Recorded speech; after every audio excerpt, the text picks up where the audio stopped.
नमस्कार बच्चों, हिंदी की कक्षा में आपका स्वागत है।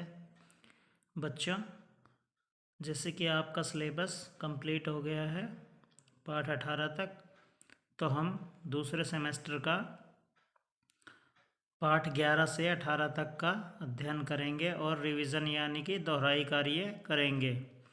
तो इसी में आज हम पाठ 11 के प्रश्नोत्तर और भाषा मादुरी का अभ्यास कार्य का रिवीजन यानी कि दोहराई करेंगे। ठीक है, तो इसमें पहला प्रश्न है, किसके रूप निराले हैं।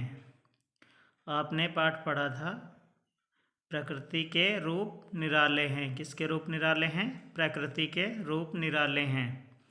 बादल किससे बनते हैं? बादल भाप से बनते हैं, है ना। जब समुद्र का जल गर्म होकर भाप के रूप में ऊपर उड़ता है तो उससे बादल बनते हैं। तो बादल किससे बनते हैं? बादल भाप से बनते हैं। बसंत कब आता है?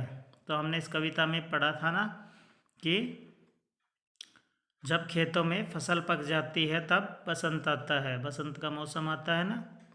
सूरज से हम क्या सीखते हैं? सूरज से हम दूसरों के लिए नित जीना सीखते हैं। क्या सीखते हैं सूरज से? हम दूसरों के लिए नित जीना। ठीक है।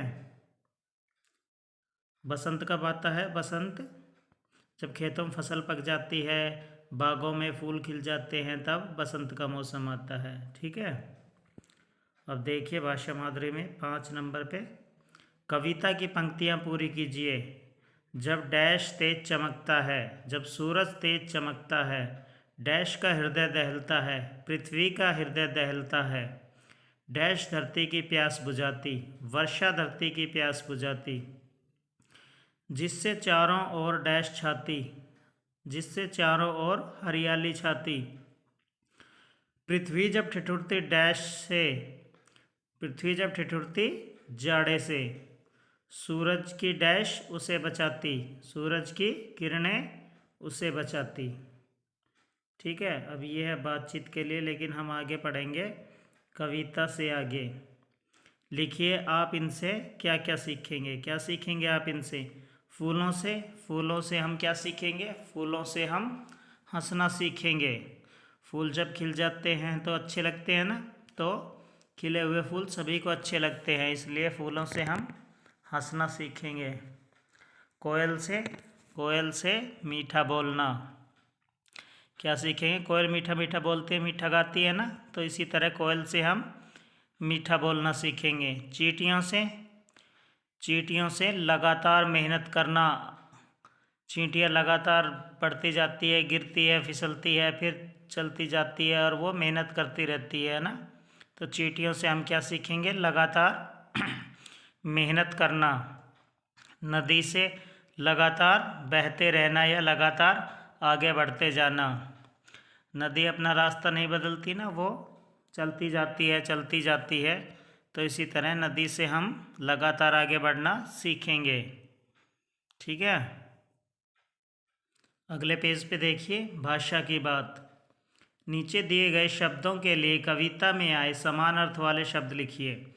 कुछ शब्द दिए हैं, उनके हमने जो समान अर्थ हो सकते हैं वो लिखने हैं। वायु को क्या कहते हैं? हवा भी कहते हैं और पवन भी। तो वायु का हवा। पुष्प क्या होते हैं? फूल। पुष्प क्या होते हैं? फूल। मेघ किससे कहते हैं? बादलों को। तो मेघ का क्या हो गया? बादल। बारिश को क्या कहते हैं? वर्षा कहते हैं, बरसात भी कहते हैं ना, तो बारिश का वर्षा। कविता में से कोई 5 क्रिया शब्द ढूंढकर लिखिए। अब देखो, कविता में से कोई 5 क्रिया शब्द हैं। चमकता, चमकना क्रिया हो गया। बुझाती, बुझाना क्रिया हो गया। पकाती, पकाना भी काम हो गया ना। बरसते, बरसते भी क्रिया हो गया। और मिटाते, मिटाना भी क्रिया शब्द हो गया है। हिंदू कैलेंडर के अनुसार भारत में 6 ऋतुएं हैं जिनके अनुसार मौसम बदलता है। आइए उन्हें जाने। कौन कौन सी ऋतुएं हैं? बसंत, ग्रीष्म, वर्षा, शरद, हेमंत और शिशिर। ये 6 ऋतुएं हैं जिनके अनुसार मौसम बदलता है। अगले पेज में देखिए। अब आप बताइए कि आपको कौन सा मौसम पसंद है। इस मौसम में आप क्या क्या करते हैं। सर्दी में क्या क्या करते हैं, गर्म कपड़े पहनते हैं ना, रज़ाई में बैठते हैं, गरम गरम चीज़ें खाते हैं, तो सर्दी में गरम कपड़े पहनना। दूसरा है बारिश। बारिश में क्या करते हैं हम, चाय पीते हैं, पकौड़े खाते हैं ना, बरसात के मौसम में अच्छे लगते हैं ना चाय पकौड़े खाना। इसी तरह अब आगे आपने अपने मनपसंद मौसम का कोई भी एक चित्र बना देना है। बना लिया होगा वैसे तो आपने, ठीक है।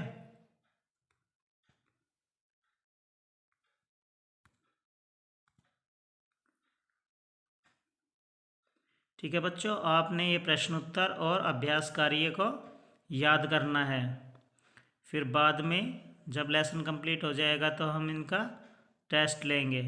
ठीक है बच्चों, थैंक यू।